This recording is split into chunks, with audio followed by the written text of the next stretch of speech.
Hello everyone, कैसे हैं आप लोग। उम्मीद है कि आप लोग अच्छे होंगे और अपनी अपनी तैयारी अच्छे से कर रहे होंगे। तो चलिए फ्रेंड्स, आज आप लोगों के लिए लेके आए हैं सीएमआर 2017 का चैप्टर नंबर 2, जिसमें है रिटर्न्स, नोटिस एंड रिकॉर्ड। अब रिटर्न्स मतलब क्या होता है? रिटर्न्स मतलब होता है ब्यौरा देना। अब ब्यौरा किसका दिया जाता है? यानी कि पिछले वर्ष का, मतलब पिछले साल का ब्यौरा देना होता है।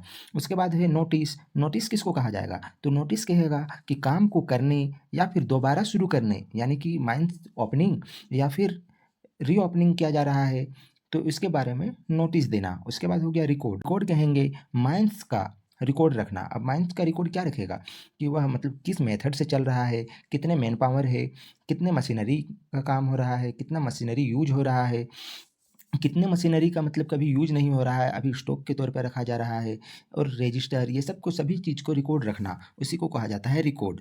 तो फ्रेंड्स, अब शुरू करते हैं कि आपका है रेगुलेशन नंबर 3।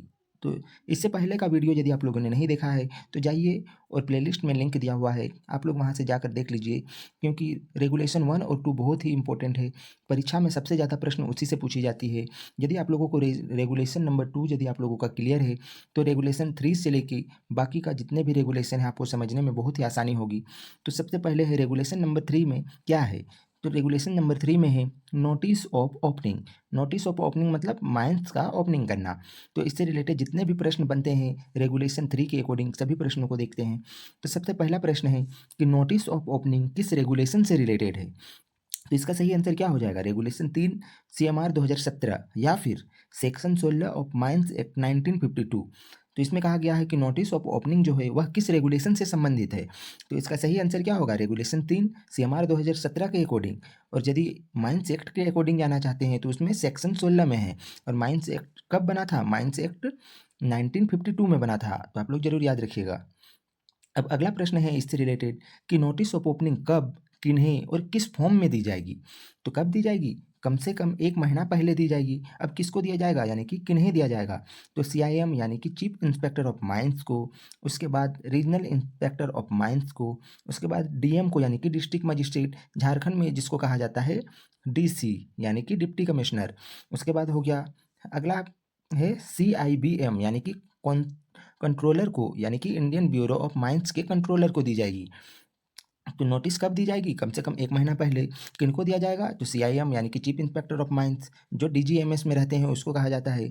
उसके बाद रीजनल इंस्पेक्टर यानी कि किसी भौगोलिक क्षेत्र के जो इंस्पेक्टर होगा उस माइंस का, उसको दिया जाएगा इंस्पेक्टर को। उसके बाद डिस्ट्रिक्ट मजिस्ट्रेट को दिया जाएगा। उसके बाद इंडियन ब्यूरो ऑफ माइंस के कंट्रोलर को दिया जाएगा।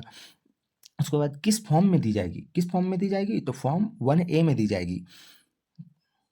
अब अगला प्रश्न है इससे रिलेटेड कि नोटिस ऑफ ओपनिंग के साथ साथ दिए जाने वाले प्लान में क्या क्या शो रहेगा।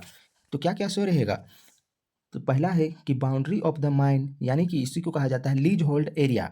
अब लीज होल्ड एरिया क्या होता है? तो यहाँ आपको लोगों को समझाते हैं कि माइंस का जितना भी बड़ा एरिया होता है, माइंस का एरिया है, तो इसी को कहा जाएगा लीज होल्ड एरिया या फिर बाउंड्री ऑफ माइंस, इसी को कहा जाएगा। इसके अंदर में अंडरग्राउंड चलेगा या तो फिर ओपन कास्ट वर्किंग भी चल सकता है, तो इसको कहा जाएगा माइंस बाउंड्री। उसके बाद क्या है? अगला पॉइंट है शाफ्ट और ओपनिंग ऑफ द माइंस, मतलब कि माइंस में माइंस का एंट्री पॉइंट, एंट्री पॉइंट मान के चलते हैं कि ये आपका लीज होल्ड एरिया है, इसमें से आप यहाँ पे कहीं पे शाफ्ट मेथड चला रहे हैं अंडरग्राउंड वर्किंग का, तो इसको शो करेंगे। उसके बाद यदि आप इंक्लाइन से चला रहे हैं तो इंक्लाइन को शो करेंगे, यहाँ पे इस प्रकार से इंक्लाइन को शो करेंगे। तो अगला पॉइंट इसके बाद है कि tri junction of revenue pillar. अब tri junction of revenue pillar क्या हो गया? कि tri junction of revenue pillar हो गया, किसको आगे समझाते हैं आप लोगों को किस प्रकार होती है, फिगर के थ्रू समझाएंगे। उसके बाद अगला है, अगला पॉइंट है अदर प्रोमिनेंट यानी कि प्रमुख एंड परमानेंट यानी कि अस्थाई सरफेस फीचर। सरफेस फीचर होता है, जिस सरफेस फीचर बोलने का मतलब क्या है कि मंदिर हो सकता है, या तो मस्जिद हो सकता है, या तो नदी हो सकता है, या फिर बिल्डिंग हो सकता है इत्यादि, ये सब चीज़ होगा वह प्रमुख, यानी कि मंदिर मस्जिद क्या हुआ? प्रमुख हो गया। परमानेंट हो गया, जैसे कि नदी परमानेंट है, बिल्डिंग हो गया, बड़ा बिल्डिंग कोई होगा वो भी परमानेंट है, मंदिर मस्जिद भी परमानेंट है। तो आपको समझाते हैं कि जो है ट्राई जंक्शन किसको बोलेंगे, ठीक है। तो देखिए, यहाँ पे एक बनाते हैं, एक प्लान है, ये मान के चलिए कि ये माइन प्लान है, ये आपका माइन प्लान है। तो इसमें से आपका लीज होल्ड एरिया मान के चलते हैं, ये है आपका लीज होल्ड एरिया। तो माइन प्लान में यहाँ पे इस प्रकार से कोई गांव होगा, कोई गांव है इस प्रकार से, ठीक है। इस प्रकार से कोई गाँव है, तो इसमें से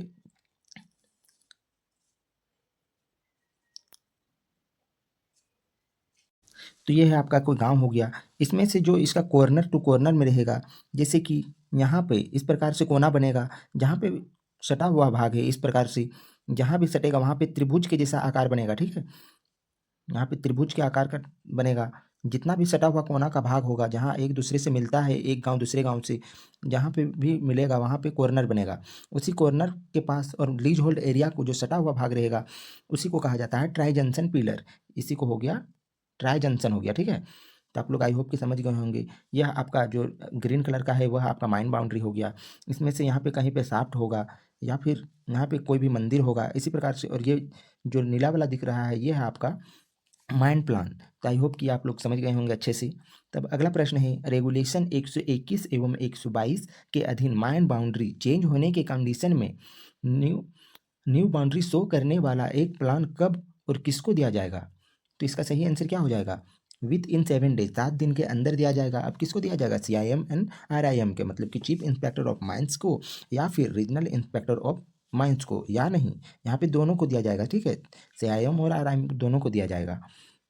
अब अगला प्रश्न है, नोटिस ऑफ ओपनिंग के साथ में रेगुलेशन 3 के अनुसार कौन कौन से प्लान इंक्लूड किए जाएंगे? कौन कौन से प्लान इंक्लूड किया जाएगा? तो एक है कि सरफेस प्लान इंक्लूड किया जाएगा और दूसरा है सेफ्टी मैनेजमेंट प्लान, जिसको SMP भी कहा जाता है। तो SMP प्लान भी होता है, ये सबको दिया जाएगा। अब कब दिया जाएगा? तो यहाँ 7 दिन के अंदर दिया जाएगा, रेगुलेशन 3 के अकॉर्डिंग भेजा जाएगा। उसके बाद देखते हैं कि माइंड प्लान का बात हो रहा है, तो प्लान होता क्या है? जो प्लान होता है वह होता है आपका टॉप व्यू, मतलब कि ऊपर से किसी वस्तु को देखेंगे, मान के चलते हैं ये घर है, ये घर को ऊपर से देखेंगे तो किस प्रकार से यह घर दिखेगा? यह घर तो फ्लैट दिखेगा ना, तो इसी को बोला जाता है प्लान। उसके बाद होगा, एक बात आता है सेक्शन। अब सेक्शन क्या होता है? तो सेक्शन होता है फ्रंट व्यू। फ्रंट व्यू मतलब कि घर को आप यहाँ से खड़े होकर देख रहे हैं, तो यहाँ से खड़ा होकर देखेंगे तो आपको किस प्रकार से नजर आएगी? इस प्रकार से दिखेगा, इस प्रकार से दिखेगा।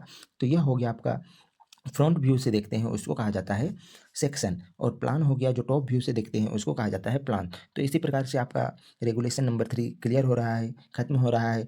अब अगले क्लास में आपको रेगुलेशन 4 बताएंगे और आपको उसी रिलेटेड सभी प्रश्नों को देखेंगे। तो ये आई होप कि आप लोगों को ये वीडियो क्लियर हो गया होगा, इससे आप लोगों का टॉपिक क्लियर हो गया होगा।